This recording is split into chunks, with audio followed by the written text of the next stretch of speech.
የአካባቢ አየር በጣም ደስ ይላል። አዎ ቆንጆ። ካፌ እኮ በጣም ጨነቀኝ። ለምን እዚህ ጋር ፍላን እንጫወት?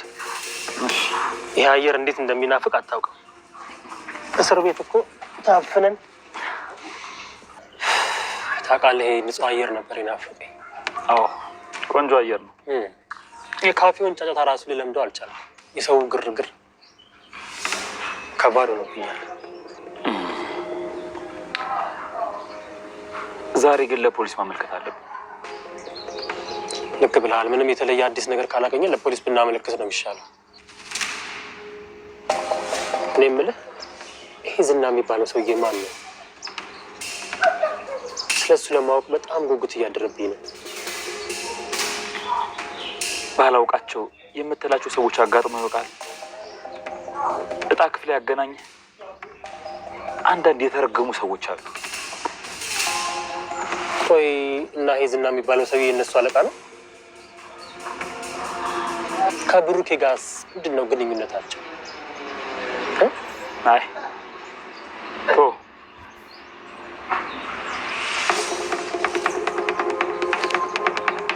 ምን ነው ደነገጥክ?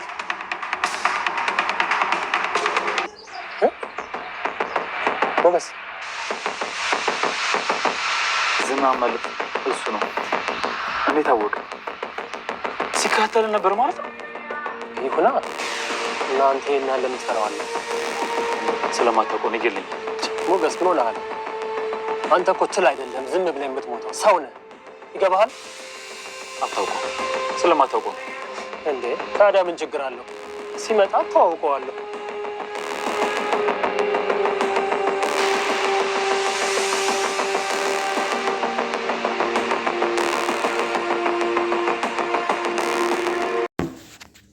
ሰላም ውድና የተከበራችሁ የቻናሌ ቤተሰቦች እንዴት ናችሁ? ደህና ናችሁ? ሁላችሁም በያላችሁበት ሰላማችሁ ይብዛልኝ። ለዚህ ቻናል አዲስ የሆናችሁ ሰብስክራይብ እያደረጋችሁ ነባሮችም እንደተለመደው እንግዲህ ሀሳብ አስተያየታችሁን እየጻፋችሁ አበረታቱኝ ማለት ነው። ዛሬ ይዤላችሁ የመጣሁት ምሳሌ ድራማ ክፍል 72 ነው። በዚህ ክፍል ላይ እንግዲህ ብዙ ነገሮች አይተናል። እሱ ምንድነው ዝና እንግዲህ ከአቋሙ ወርዶ ማንንም አልፈራም እንኳን ሰውና ሕግ አልፈራም ያለው ሰውዬ እንግዲህ ሰው አይቶ ሲሮጥ ተመልክተናል ማለት ነው። በጣም የሚገርም አጋጣሚ ነው።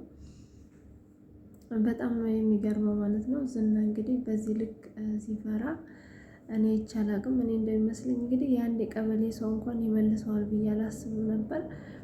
ነገር ግን ዝና ያው እንዳያችሁት ፈርቶ እየሮጠ ተመልክተናል ማለት ነው።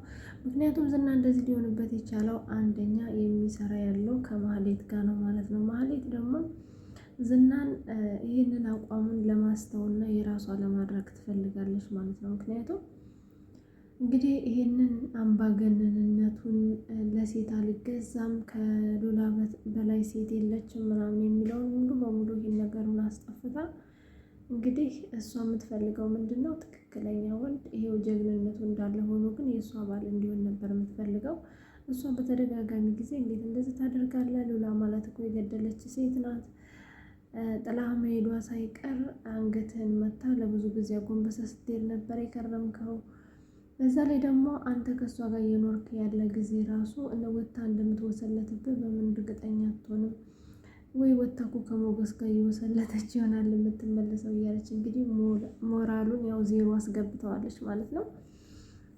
እንግዲህ በቀጣይ ክፍል ቅድስትንና ምሳሌን አግኝተው እነሱን ይዘን እንግዲህ በእነሱ እንደራደራለን ብለው ከማህሌት ጋር እየሮጡ ነበረ። ያው ቅድስትም በህግ አምላክ ወደኛ እንዳትጠቁ ከተጠጋችሁን ግን ውዬ ነው ማሲዛችሁ እያለች ባለችበት ሰዓት ነበር እንግዲህ የብሩክ ወንድም መድብል ከየት መጣ ከየት ሳይባል ነበረ እንግዲህ ልክ ከሰማይ እንደወረደ ነው ማለት ነው ለቅድስትና ለምሳሌ የደረሰላቸው። በእርግጥ ይሄ ነገር አጋጣሚ ነው ለማለት በጣም ነው የሚያስደነግጠው። ምክንያቱም በጣም ጭንቅ ውስጥ ባሉበት ጊዜ ነው ሰውየው የመጣው ማለት ነው። እንግዲህ እሱን ባየች ጊዜ ማህሌት በጣም ነበር የደነገጠችው። ምክንያቱም መድብል ማለት እንግዲህ በጣም ኃይለኛ በጣም ብዙ ሰው የሚፈራው በዛ ላይ ደግሞ ወንጀል ሰርቶ እስር ቤት የነበረ ሰው ነው።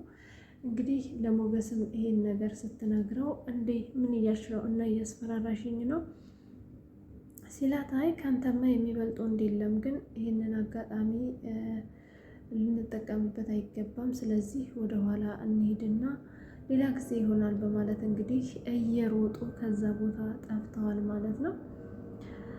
በሌላ በኩል ደግሞ እንግዲህ መድብል እንዳያችሁት የመጣበት ምክንያት ብሩክ ስለጠፋ ነው ማለት ነው። ብሩክ እንግዲህ ስልኩን ካጠፋ በጣም ሰንበትበት ብሏል ማለት ነው። ትንሽ ቆየት ብሏል።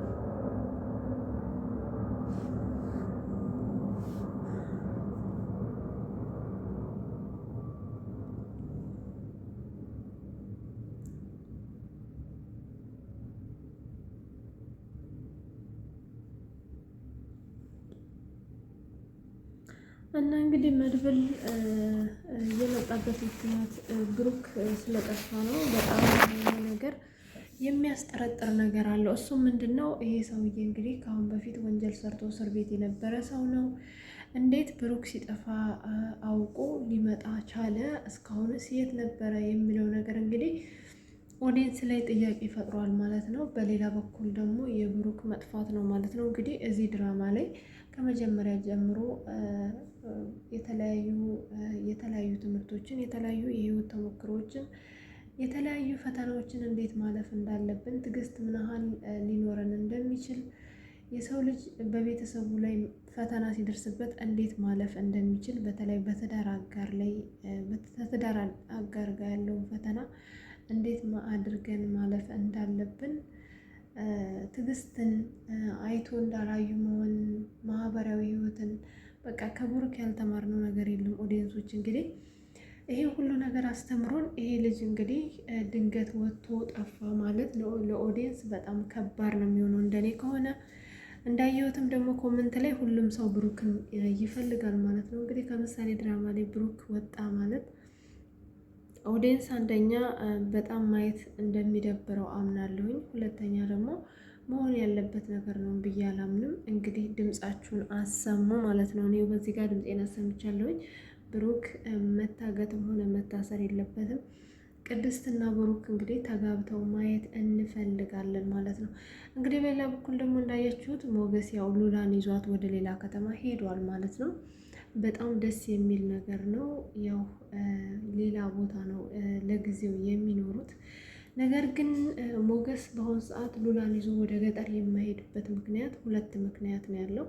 አንዱና በጣም አንገብጋቢ አሳሳቢው ነገር ያው የብሩክ ጠፍቶ ስልኩን ማጥፋት ነው ማለት ነው። ሁለተኛ ደግሞ ሞገስ በማህሌት የታገደበት ንብረቱን ለማስለቀቅ እንግዲህ ሀሳብና እቅድ ላይ ነው ያለው። እንግዲህ ይህን ነገር በማሰብ ላይ ያለ ባለበት ሰዓት ነበር እንግዲህ መድብል ከቅድስት ላይ የሞገስን ስልክ ወስዶ ወደ ሞገስ የደወለበት ማለት ነው። እንግዲህ ሞገስም ሲደወልበት ስልኩ አዲስ ስለሆነ እንዲሁም ደግሞ መድብል ታስሮ እንዳለ ስለሚያውቅ አንስቶ ሲያናግረው ዝና ለምንድን ነው የማትተወኝ? መሞት ነው የምትፈልገው? በጣም ሸሸው። ከዚህ ወዲያ ምን እንደሆነ ለምትፈልገው እያለ እንግዲህ በጣም በተደጋጋሚ ጊዜ እየጮኸበት ስልኩንም ዘግቶበታል ማለት ነው። እንግዲህ መድብልም ስልኩን እኮ ዘጋው። ምንድን ነው ዝና የሚለው? ይሄ ዝና የሚባል ሰውዬ ምንድን ነው? ከብሩክ ጋር ያለው ግንኙነት ምንድን ነው? ሞገስስ ደግሞ እንዴት ይህን ያህል ፈርቶት ሊዘጋበት ቻለ ብሎ ቅድስት ይጠይቃታል። ቅድስትም ይህን ነገር ለማስረዳት እውነት ለመናገር ጊዜ ያስፈልገዋል። እናም ደግሞ ከኔ የበለጠ ወይ ሞገስ ወይ ብሩክ ቢያስረዱህ ጥሩ ነው ብዬ አምናለሁኝ። እንግዲህ ዝና ማለት የሞገስ የቀድሞ ፍቅረኛው ባል ነው ማለት ነው። እንግዲህ እየተጣሉ ያሉት በአንዲት ሉላ በምትባል ሴት ነው። በአሁኑ ሰዓት የዝና ሚስት የቀድሞ ፍቅረኛው ከሞገስ ጋር ነው የምትገኘው ይባላል። ስለዚህ ዝና ደግሞ ሚስቱ ከስሩ ስለሄደች እንዲሁም ደግሞ በሞገስ እጅ ስላለች ብሩክንም ሆነ ሞገስን በጣም እየፈለጋቸው ይገኛል። አብሯቸውም እየሰራች ያለችው እንግዲህ ማህሌት ናት። ማህሌትም ከአሁን በፊት ብሩክን ምን እያደረገችው እንደሆነ አንተም ታውቃለህ ብላ እንግዲህ ለመድብል ነግረዋለች። እንደውም እኮ መድብል አንተ የመጣ ጊዜ እኮ እንደ መላክ ነው የደረስክልን። ምክንያቱም ከፊት ለፊታችን እኮ ሞገስና ዝናና ማህሌት እኛን ለማገት እየመጡ ነበረ። ነገር ግን አንተ ስትመጣ ወደ ኋላቸው ነው ሮጠው የሸሹት እንጂ እኮ ዛሬ ተይዘን ነበረ፣ ታግተን ነበረ በማለት እንግዲህ ትንሽም ቢሆን ለማስረዳት ሞክራለች። ነገር ግን ምንም የገባው ነገር የለም ማለት ነው መድብል እንግዲህ ዝናም ስልኩን ስለዘጋበት በቃ እሺ እስቲ ቅድስት አንቺ በአንቺ ስልክ ደውይለትና እኔ እንደሆንኩ ንገሪው ይላታል። ቅድስትም እንግዲህ ወደ ሞገስ ትደውላለች። እንግዲህ ወደ ሞገስ በደወለችበት ሰዓት ስለ ብሩክ ነበር የጠየቃት ማለት ነው። ብሩክ እንደው ምን አዲስ ነገር አለ ቅድስት፣ ብሩክ አልደወለም ወይ ወደ ቤትስ አልተመለሰም ወይ በማለት እንግዲህ ጠይቋታል ማለት ነው። አይ ምንም አልተመለሰም፣ የለም ብሩክ በአሁኑ ሰዓት በጣም እያሰብኩኝ ያለሁት እየተጨነቅኩኝ ያለሁት፣ በዛ ላይ ደግሞ ምሳሌ ጥያቄዋ በጣም እየበዛ ነው። በተደጋጋሚ ጊዜ አባዬ የት ነው እያለች ነው የምጠይቀኝ። ሞገስ በጣም ጨንቆኛል፣ አሁን እንኳን ለህግ ማመልከት ሳይኖርብን አይቀርም በማለት ግን አሁን ሊያወራ የሚፈልግ ሰው አለ፣ መድብል እኔ ጋር ስለመጣ ሊያገኝ ይፈልጋል ብለዋለች ማለት ነው። እንግዲህ መድብል መጥቷል እንደ አንቺ ጋር ነው እንደ ይላታል። አዎ ብላ እንግዲህ ታገናኛቸዋለች። እንዴት ነህ ደህና ነህ ወይ? እኔ እኮ ነበርኩ የደወልኩልህ ምናምን ይለዋል። አይ እኔ እኮ ሌላ ሰው መስለኝ ነው። የት ነው ያለው? እባክህን ብሩክ እኮ ጠፋ፣ አንድ ወንድሜ የእናቴ ልጅ እሱ ሲጠፋ እኮ ነው ወደዚህ የመጣሁት ይለዋል። አይ እኔም በጣም ነው ያሰብኩት ስለ ብሩክ የት እንዳለ እንኳን ይኸው ማወቅ አልቻልኩም ይለዋል። በቃ በራስ ስልክ ደውልልኝ ይለዋል። እንግዲህ በራሱም ስልክ ደውሎ መገናኘት እንዳለባቸው ሲነግረው ሞገስ በጣም ራቅ ያለ ቦታ ነው ያለሁት መድብል እንዴት ላድርግ ይለዋል። አይ ምንም ችግር የለውም ሞገስ፣ ወይ እኔ ያለሁበት ቦታ እመጣለሁኝ ወይ አንተ ደግሞ እኔ ወዳለሁበት ቦታ ና ይለዋል። እንግዲህ ሞገስም መድብል ወዳለበት ቦታ ነው የመጣው። ይሄን በማድረጉ እኔ በጣም ደስ ብሎኛል። ምክንያቱም ሞገስ ያለበት ቦታ ሉላ ስላለች አሁንም በድጋሚ ይሄ የፈረደበት ዝና እንግዲህ ሊያገኛት ይችላል ብዬ አስባለሁ ማለት ነው።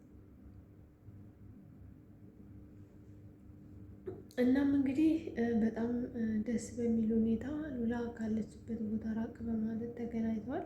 በጣም የሚያስጠላው አጋጣሚ ደግሞ በጊዜው ሁለቱም እጅ ላይ ካሽ ብር ስላልነበረ መድብልም እንግዲህ ኤቲኤም ስላልነበረው በእጁ ወደ ሉላ አካውንት ትራንስፈር አድርጓል ማለት ነው ብር። የሉላ አካውንት ደግሞ ሞገስ እጅ ነበረ ማለት ነው። እንግዲህ ዝና በአሁኑ ሰዓት የሞገስና የሉላ አካውንት የሰፈር ብር እንደሚወጣበት ራሱ እየተከታተለ ያለው። እንግዲህ መድብል እጄ ላይ ብር የለም እባክህን ወደ አንተ አካውንት ትራንስፈር ላድርግና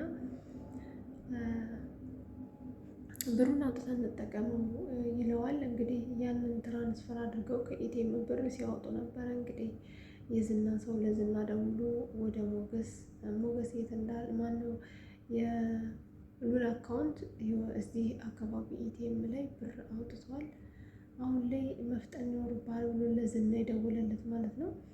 እንግዲህ ሞገስም በዚህ ሰዓት ዝና እዚህ ቦታ ይመጣል ብሎ ስላላሰበ ከመድብል ጋር እንግዲህ ጨዋታቸውን እየተለዋወጡ ስለ ብሩክም አንዳንድ ነገር እያወሩ እንዲሁም ደግሞ ምን ሆኖ እንደጠፋ ማንስ ሊይዘው እንደሚችል ከዚህ በኋላ ምን ማድረግ እንዳለባቸው እየተወያዩ ባሉበት ሰዓት እንግዲህ ዝና በቃ የዛሬ የመጨረሻ አማራጭ ነው በማለት እንግዲህ ሞገስን ብቻ አገኛለሁ ብሎ እንግዲህ እሳት ለብሶ እሳት ጎርሶ እንዳያችሁት በቅርብ ርቀት ተከታትሎ ይደርስበታል ማለት ነው። በደረሰበት ጊዜ እንግዲህ ሞገስ ያልጠበቀውን ነገር ነበር ያየው። ምክንያቱም በዚህ ሰዓት ሞገስ ዝና ያገኘኛል ብሎ አላሰብም። እንግዲህ በሙሉ ልብ ከመድብል ጋር እያወራ ነበረ ማለት ነው። በጣም በሚገርም ሁኔታ ግን ፊት ለፊታቸው መጥቶ ነበረ ዝና የተገተረው ማለት ነው። እንግዲህ መድብልም ስለ ዝና እያወሩ ነበር። አጋጣሚ እንግዲህ ይኸውልህ ዝና የሚባለው ሰውዬ እኮ ይሄ ነው ብሎ እንግዲህ ለመሸሽ ሲያኮበኩ ምን ሆነ ነው ታዲያ ዝና ቢሆንስ ምን ችግር አለው?